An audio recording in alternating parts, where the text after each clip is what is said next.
Hello, my name is Dr. Maya Byfield.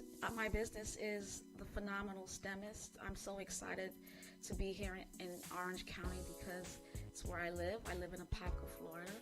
And I decided to make this business because I saw a need for underrepresented students to be successful in STEM, which stands for science, technology, engineering, math. And the best way I can do that is just provide products for parents to prepare them, whether it's a book or online STEM camps or just video podcasting. My goal is to transform this community, especially those who are underrepresented. And the way to do that is to help parents understand their children's minds and basically develop them at different stages of their lives to be prepared for a successful STEM career. Thank you so much. That's why I'm here.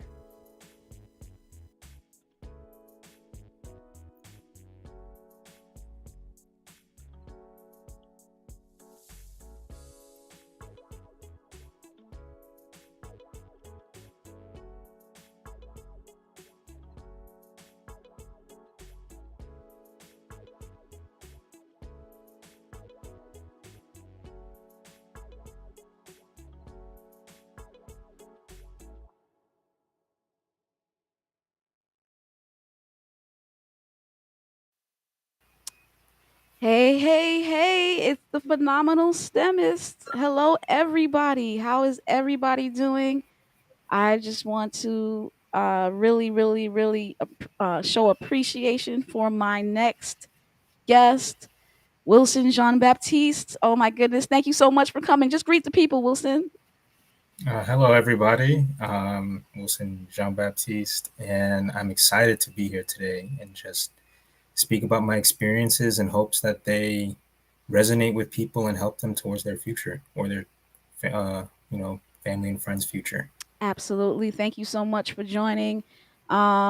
Before we start, I want to remind you guys my book, Phenomenal STEMist. It's on Amazon right now. Get it. Just get it, get it, get it. Don't forget, you got to subscribe. Do me a favor. I'm trying to get 1,000 subscribers. I think I have a little over 200. So if I get about 500 by the end of the year and 500 by next year, I think that's a great goal. Do me a favor and don't forget to subscribe. And lastly, the summer's coming up. You need a STEM camp for your kids. Don't forget, find me on www.phenomenalstemist.com where you can educate your kids in science, technology, engineering, and mathematics. All right. Now that the commercials are over, the commercials are over, I just want to once again introduce you to Wilson Jean Baptiste. He went to Howard University, HU. You All know, right. Where he received his bachelor's degree, Bachelor's of Science in Chemical Engineering. And he currently works for a hydrogen production company, I'm assuming here in Orlando, Florida. I met Wilson at Black Orlando Tech, and so I'm so excited. How are you doing, Wilson? I'm doing great on this Sunday evening. How about you? I'm doing great. Cannot complain. So, my first question to you is, when did you fall in love with your discipline? When did you fall in love with your discipline? So the interesting thing about that is my experience in falling in love with my discipline kind of started in high school around my senior year, but it kind of evolved, and I think that that was a beautiful thing. So I started off um, going into chemical engineering because I had an idea of what it was and what I thought that I would enjoy in it. And as I got older and I found myself and started to really discover my interests, they started to evolve Hmm. um, throughout my entire time at college. And I know a lot of people when they go into college and they're not entirely sure because no one's really sure what they want to do when they're 18 years old. Nobody. And Nobody, even though they say you they know are.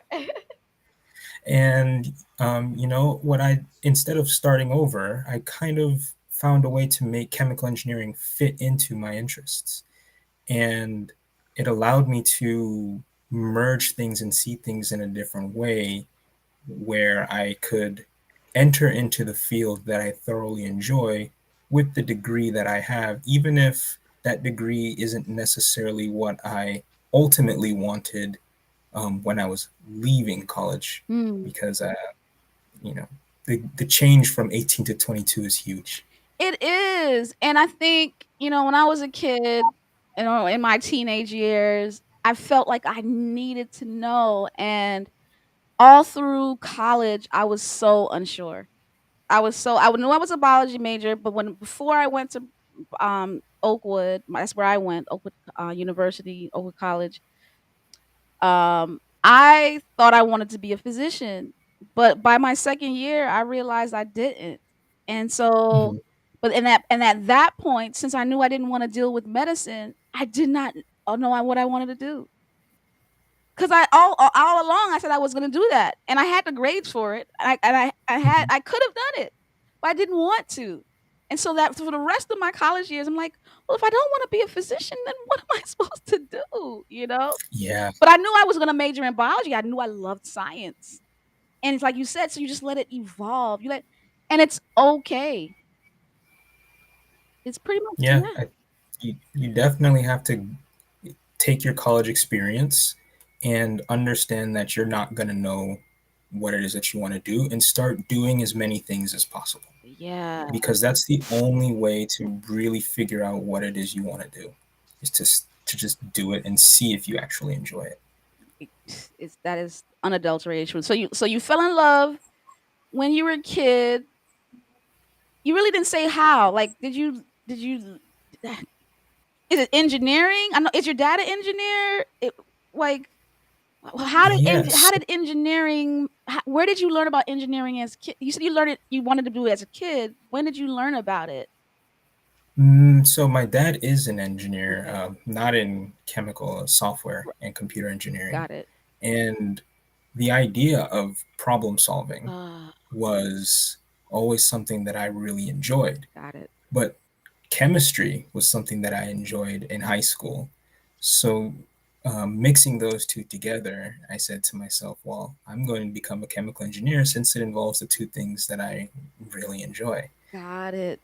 Got it. Got it. And as you started to go through it, it started to evolve. Makes so much sense. Okay. So next question. What tools did you use to discipline yourself to succeed? Ooh. Um, the biggest thing for sure, and I had the benefit of going to an HBCU, which meant there were most of my peers looked like me. Yeah. And that's exactly what I needed to use: my support group, people that I could work with, I could count on, either if I was having like a bad day or if I needed help. Having peers who support each other when things aren't working. A group of 5 or 6 or 7, really strong nucleus to carry you, and you carry them because you have to do your due diligence throughout your 4 years, because it's gonna get tough. Right. And there were some days where I went into that study room with the moon up, and I came out and the sun was up, Mm. and I wouldn't have been able to get through those days by myself. Yeah. I had my peers, and that shared struggle brought us closer together. I can't emphasize that enough. Um, and that's for life, honestly. Yeah. For it's that's you have to have an accountability group. And especially in STEM, especially in STEM, your cohort, we call it, your peer Mhm. group. Who are the people you are with? Because I have seen it as a college professor.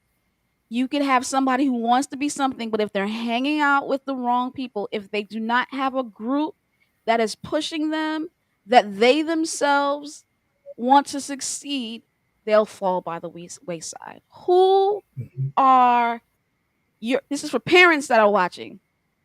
This is for parents, especially for teenage children. Who are your children's peers? It matters.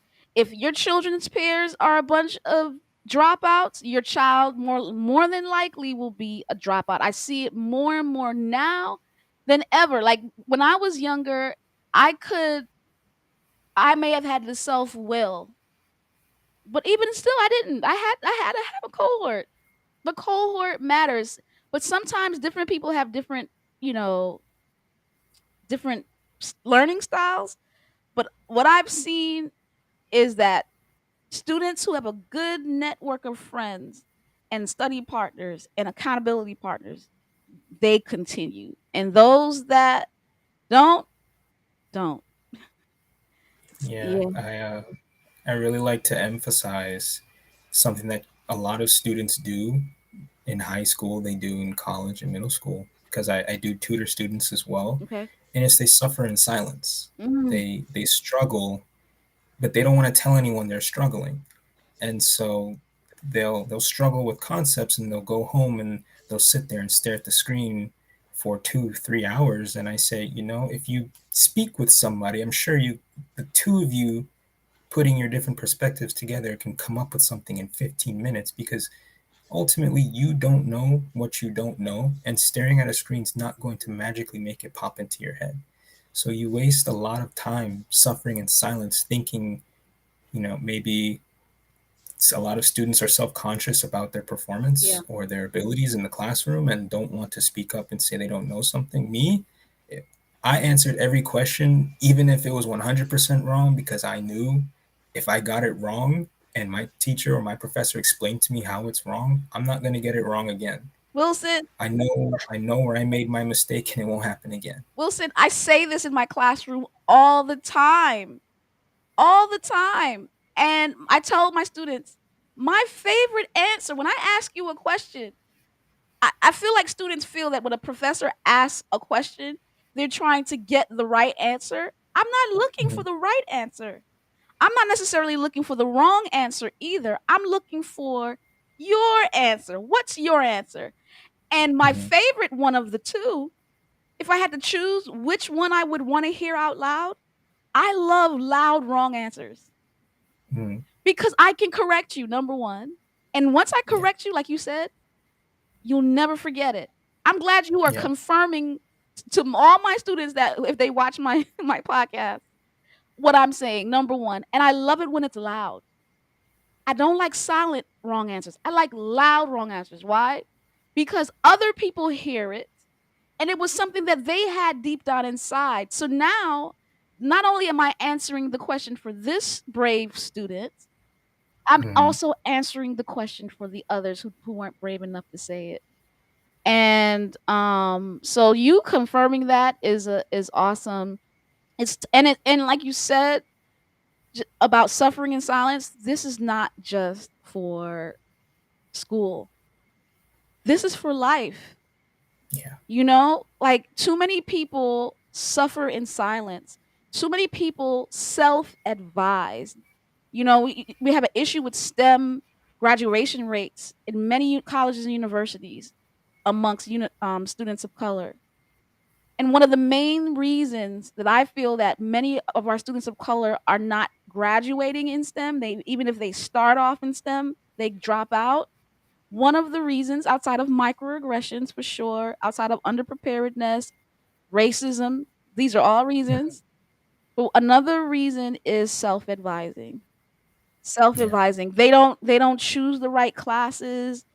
They don't know what to do. They're not talking to anybody who's been there before. And Yeah. what you're telling me is nope, no self-advising.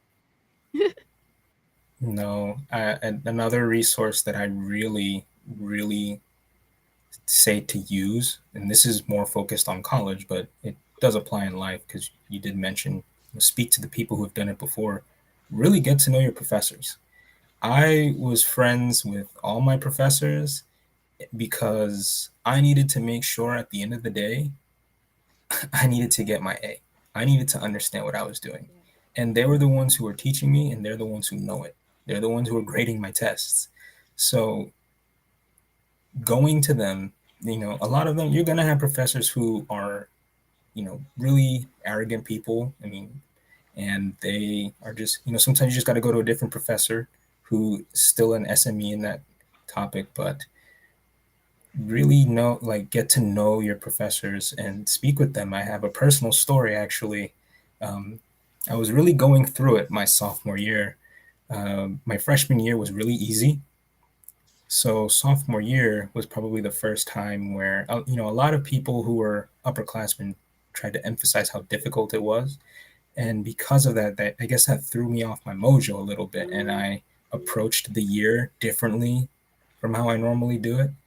And in my chemical engineering course, I was participative in class, and I was really close with my professor. We chatted a lot, and I still talk to her a lot to this day. She's kind of like my mom on campus, and um, I would answer questions in class, and I would do the homework, and then the exams would come, and I would just flunk them. Mm. And I failed.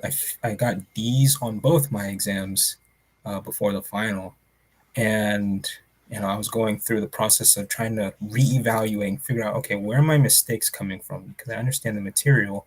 And then I also went to her. I wanted to seek out what she's seeing, because it's important to have her perspective, because she knows the material and she's grading my work. And she explained to me that she understands that I know the material, so I'm coming into the tests stressed out, and she sees that I'm coming into the tests stressed out. And we were close enough to where she said, I started to gain my confidence back, and she said, you know what, because the finals are cumulative, I'm just going to give you whatever grade you get on the final.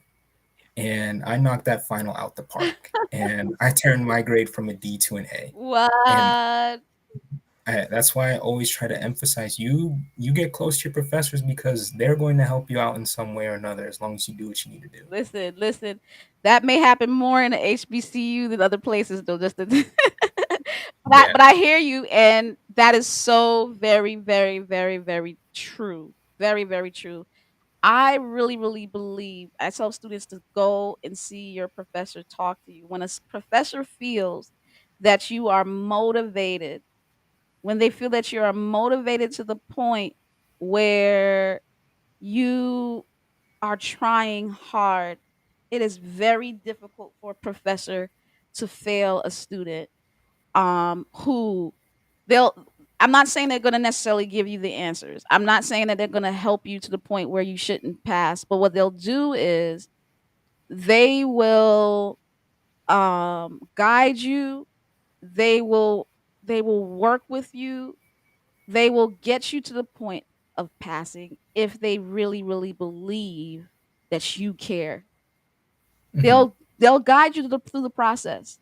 But you got to show you got to go to off you got to go we changed the word from office hours to student hours. Okay. Yeah. So we're trying to get students to understand student hours is for you. I'm in the office for you to come. That's what I get paid for. I get paid to serve you, to help you succeed. Hmm. And your professor, that's why I love professors at historically black college universities. They understand how brilliant you are, and they understand what's going on. Um, and it's just a different level of real work. So, but to your point, you got to go to your professors. That is a Yeah. resource. So, number one, I'm hearing your tools that you use, your peers, and your professors. Peers and Yeah. professors out there, guys. All right. Number three, you kind of talked about your challenge in school. So but give me a little bit more. Why were you struggling so much in your sophomore year? It sounds like you were saying you had negative energy. People were talking so negative about it that, but what was, tell me some challenges you had in school. Yeah. To piggyback off the sophomore year thing, it was really, I was 19 years old, and freshman year was really easy in terms of the course load. And I had a lot of courses, but a lot of them were courses I had already done in high school. So the studying aspect of college and how I'm supposed to study, that's like my natural frequency, wasn't developed. So when it came to sophomore year and the courses started to become more challenging, I didn't know what I was supposed to do. So I was trying to study like everyone else, and that wasn't working. And so I kind of sat back and reevaluated, and I said to myself, I mean, I know the material in class because I ask a lot of questions and answer a lot of the questions in class. So why not just forego most of the studying that I've been doing and place more emphasis on contributing in class? And that was what worked for me because I would leave class making sure I understood everything so I didn't have to go home and try to understand everything. Oh my gosh. It's like I'm going to show this video to my students. Like everything I tell them is what you're saying. Engagement in the Mm-hmm. lecture is critical. What you say? I have to make sure I understood while I was in class because I can't wait. But so many students, you know what they did you take a lot of notes in class? Let me ask you a question. Did you write a lot of notes? No, I probably had the most empty notebook in class because every time I was taking notes, I couldn't focus. I was too busy trying to write. Right. Oh my God, Wilson, I'm going to make a TikTok video of this. I swear. Right after today. So many students are so busy writing, they don't focus to what the professor, they have no idea what the professor is saying. Matter of fact, they're just literally copying my PowerPoints. I'm going to make new PowerPoints for next year that will have no words on it. I'm changing Mm-hmm. I'm revamping all of my PowerPoints. They're not going to have any words on it because students try to write down PowerPoint words and they have no idea what's happening. And I'm trying to engage them by asking questions and looking for answers back so that I can correct them so that I can change their mindset. Because you can only change students' mindset when there's dialogue. You can Yeah, only correct them when they tell you their error. But they're so busy writing notes that they oh my goodness. So his challenge was he wasn't focused, he wasn't understanding the material, so he shifted to focus and engage in the lecture. yeah. Wow. And my grades started to really go on the rise from there. And from that point forward, that's what I did from sophomore year on. And it worked. Yeah, You are a chemical engineer with the least written notebook than yeah. everybody else. All right. So tell me what you do now. Like what would be your typical day? Like what is your title? What's your typical day and some challenges By typical day, you mean the day in totality or just at work? at work? At work, just at work. Work. Like so basically tell Uh, me what you do, but make it so clear to others that they would know what you do on a typical day. okay, yes. So a typical day for me, I do work remote, so I don't go into the office, but I do because I'm still relatively new into the industry and at my company. I start off by reading one chapter of a Codes and Standards Handbook on hydrogen, and then I move on from that. Usually, It depends on what my brain can naturally focus on better in terms of the tasks or action items that I have to complete for the day. But it usually involves either some sort of simulations being run to test the flow rates, pressure, and temperature of the hydrogen as it passes through the system or stores in the tanks, or doing the drawings on the designs and going into meetings to discuss how we want to execute the designs for whatever vendor that we want to sell our hydrogen stations to. So tell me what you do. Go ahead. Tell me what you actually like your title so that we can understand what you just said. Mm-hmm. So it's between energy engineer and process engineer Okay. because a lot of it is developing the process on the hydrogen production, mostly downstream from the when it's already made in the electrolyzer to being transferred to whatever station that the vendor wants. So you design hydrogen things, We call machinery it, for yeah. hydrogen plants. Like the vendor is Hmm. basically you work for a company that sells hydrogen machinery to hydrogen plants. Hmm. Hydrogen. Or Go ahead. or different warehouses, or even now we're selling to different, I guess, locomotive companies Okay. or things like that. Yeah. So you're a process or energy engineer, Hmm. meaning I'm assuming hydrogen provides power. So hydrogen is an element, a powerful element, you guys. For those out there who don't really know what chemistry is. So remember, he loves chemistry and he loves solving problems. So he is a chemical engineer, specifically an energy engineer, because the special type of chemical, hydrogen, is very powerful. Am I getting this Yeah. right, Wilson? Because I'm a biologist. So I'm Yeah, and it's definitely, actually, there's a huge major push nationally to push towards hydrogen as an alternative fuel source, because the way that we're developing it, we as in the country, we're aiming towards a kind of 2050 clean energies. We want to develop the, producing the hydrogen through the electrolyzers, but powering the electrolyzers through solar panels for a 100% clean energy production. wow, wow, wow, wow. This is pretty deep. I see some people watching, so do me a favor and say hey. Um wow. So and so you are designing this from home. You don't go in Yeah, there, you're not in some lab or some power plant. But because this is a new so you're saying this is new technology? This is clean energy or new technology? it's a relatively new push. The electrolysis process has been something that has been done for decades, but trying to put this on such a large scale now and make this such a big project is relatively new. Got it. Got it. So wow, wow, wow, wow, wow. Wow. So this is some deep stuff. This is some deep stuff. So yeah, you work from home to design these things Yes.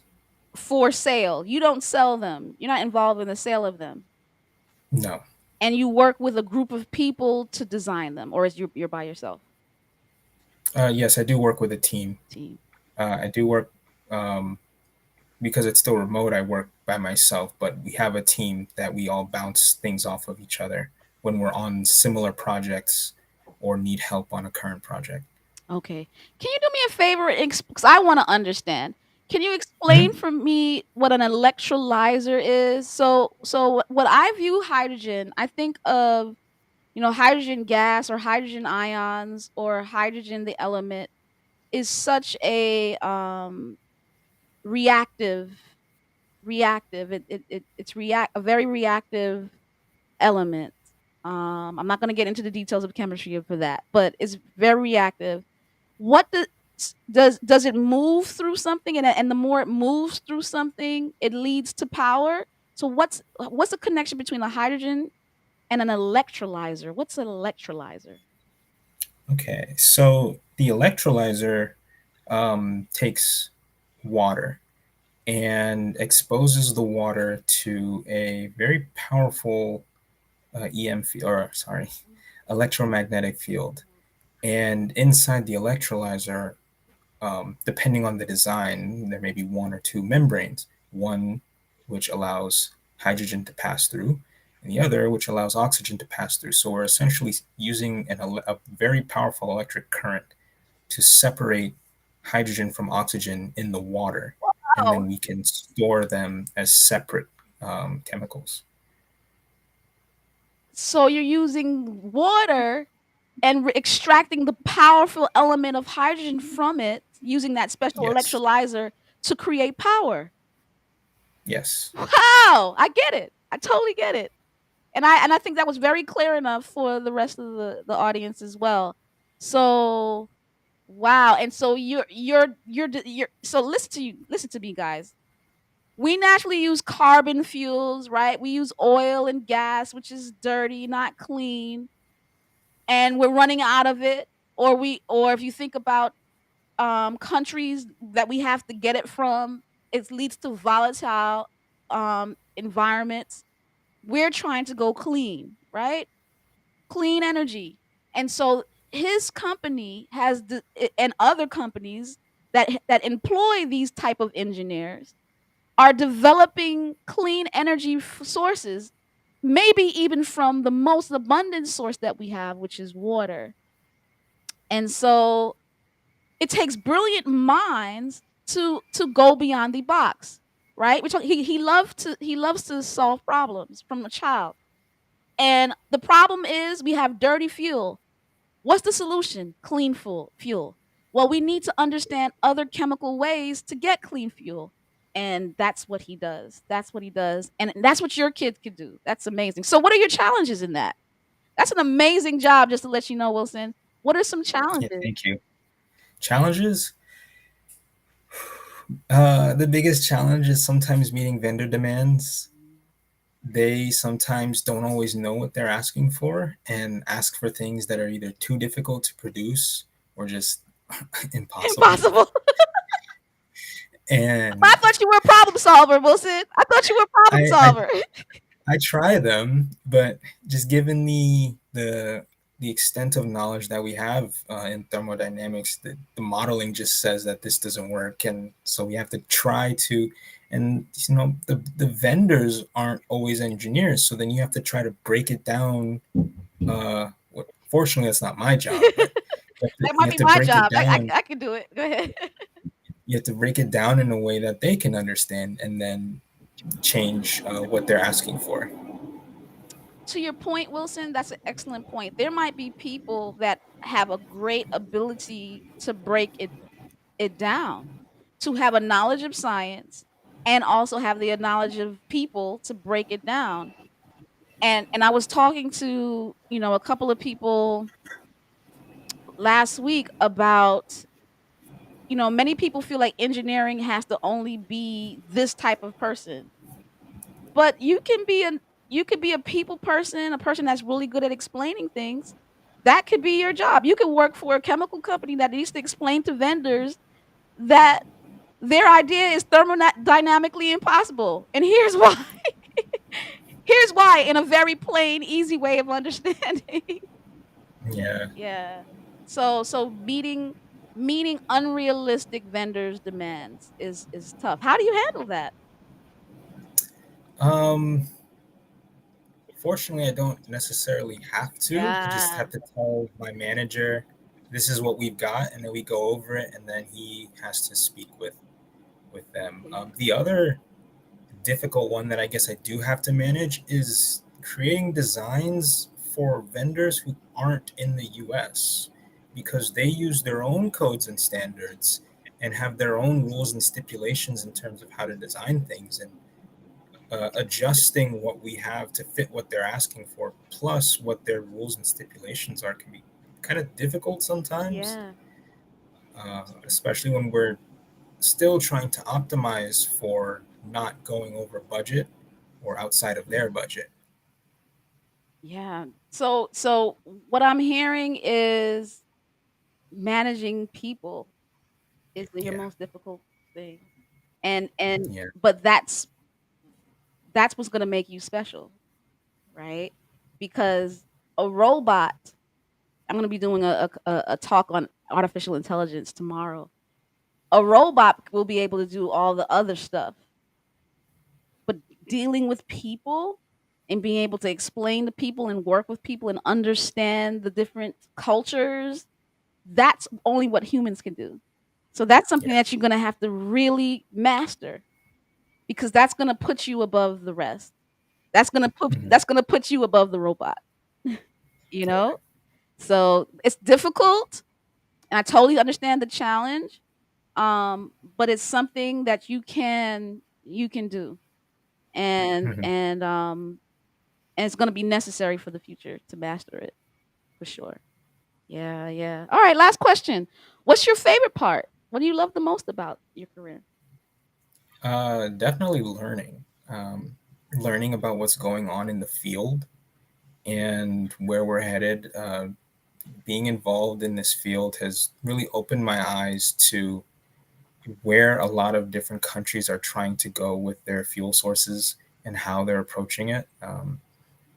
And just learning about the different, the more intricate levels of the production process and how to really optimize it in terms of flows and pressures. And I always thought that was cool when I was doing it in school. Mhm. And now to be able to really get a grasp on what's going on and a lot of the different steps that are involved in these production creation processes is challenging, but it's also probably the thing that I enjoy the most because you should be learning something every day. And so my job is giving me something to learn every day. Yeah, and you're connecting it to what you did in the past. Like you practiced it in school, and now you're living it on a day-to-day basis, and then adding to your knowledge. And you seem like a studious person, so this that can make you really happy. Mm-hmm. Yeah, for sure, for sure. All right. Wow, this has been an awesome interview, and I really, really hope there is a young person out there who wants to be an engineer, loves chemistry. Um, they see you, they see that hey, you even got D's on tests, and it's still you still made it. You still graduated. You still finished, Yeah. and you're doing well in your career based on your your background and your preparedness in college.